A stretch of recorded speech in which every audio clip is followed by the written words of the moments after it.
Today on the newscast, Ukraine blasts Israel for a supposed pro-Russia stance. How is Jerusalem responding, and are tensions between Israel and Ukraine increasing? Get all the breaking details next.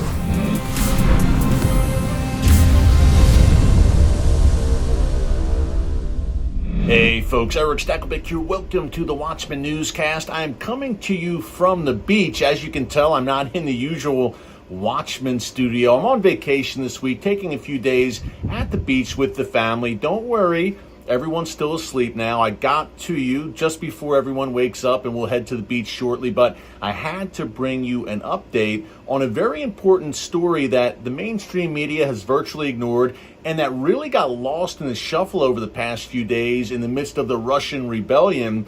Ukraine and Israel, some tension there, some signs of serious tension, at least in the diplomatic realm, of course. We're going to break that down today, what Ukraine is accusing Israel of and how Israel is responding. Israel is none too happy over these accusations, folks. Before I get into it, just a quick reminder to subscribe to the Watchman News channel right here on YouTube and click the notification bell so you get alerts every time a new video is posted. The news is happening so fast and furious out of the Middle East and around the world that you don't want to miss a single daily commentary here on the Watchman News channel. By the way, I'm just kind of down and dirty today, coming to you from my phone. You've got some background noise here, some air conditioners as well, since we are near the beach. But you're not here for the bells and whistles. You are here for the content, so let's dig into it. Ukraine's embassy to Israel yesterday with a fierce volley directed at the Israeli government, accusing Israel of not being neutral in the Ukraine-Russia war, but taking, quote, a pro-Russia position. Not only that, the Ukrainian embassy, no doubt with the blessing of Kyiv and of the Zelensky government, went on to call the visit to Ukraine back in February by Israel's foreign minister Eli Cohen, quote, fruitless, and then accused Benjamin Netanyahu and other Israeli officials of engaging in, quote, verbal demagoguery, as they explained why they cannot supply weapons to Ukraine for use in the war with Russia. Folks, a lot to unpack here. So let's dig into it, including the Israeli response we'll get to in a minute. But number one, the claims of a pro-Russia position of verbal demagoguery by Bibi and other Israeli officials. Let's unpack that real quick. Number one, Netanyahu gave an interview last week in which he was very clear.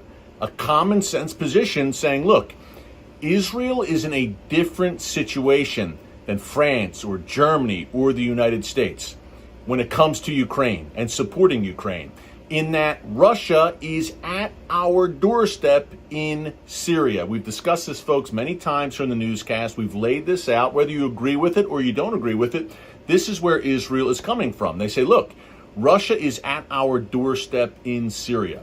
We need freedom of movement to strike Iran and Hezbollah and their various jihadi allies in Syria. That is an existential threat to the Jewish state, to allow Iran to acquire advanced weapons or to transit advanced weapons through Syria, like precision-guided missiles, and to establish a forward base on the Syria-Israel border. It's a non-starter for Israel. So Israel has carried out hundreds of airstrikes against Iran and its allies in Syria over the past several years under the watchful eye of Russia. Remember, thousands of Russian troops are in Syria right now at Israel's doorstep, and guess what?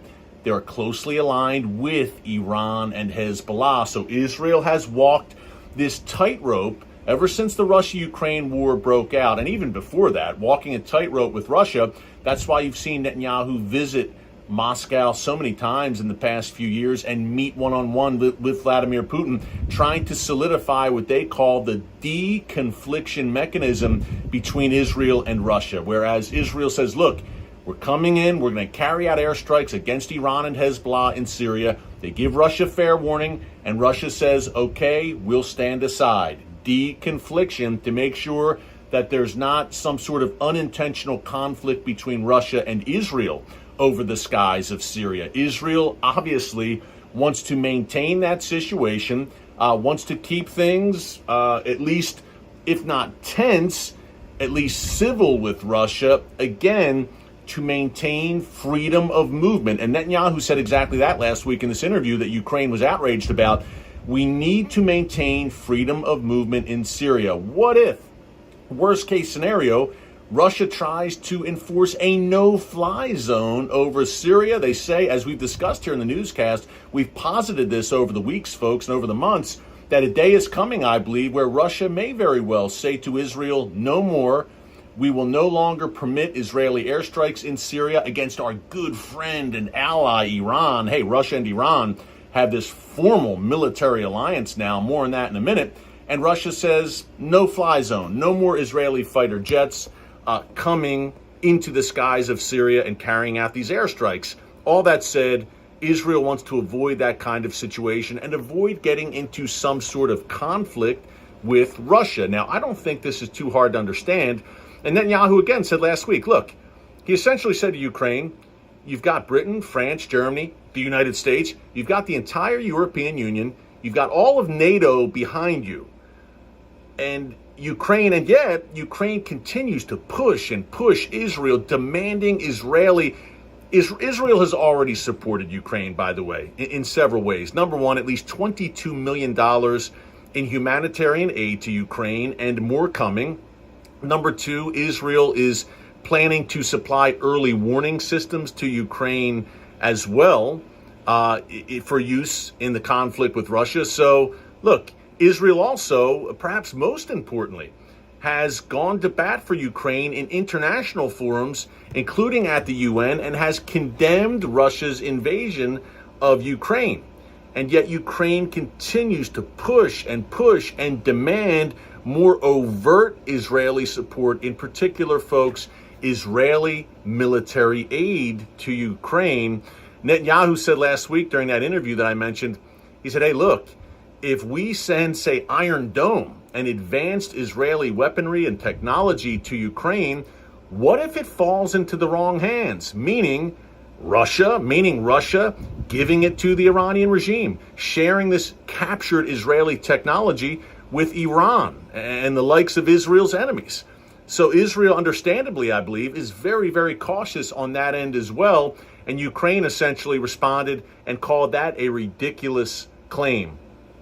To me, the tension, it's not to the level of Russia-Israel tension, which has really risen, as we've documented here in the newscast over the past several months.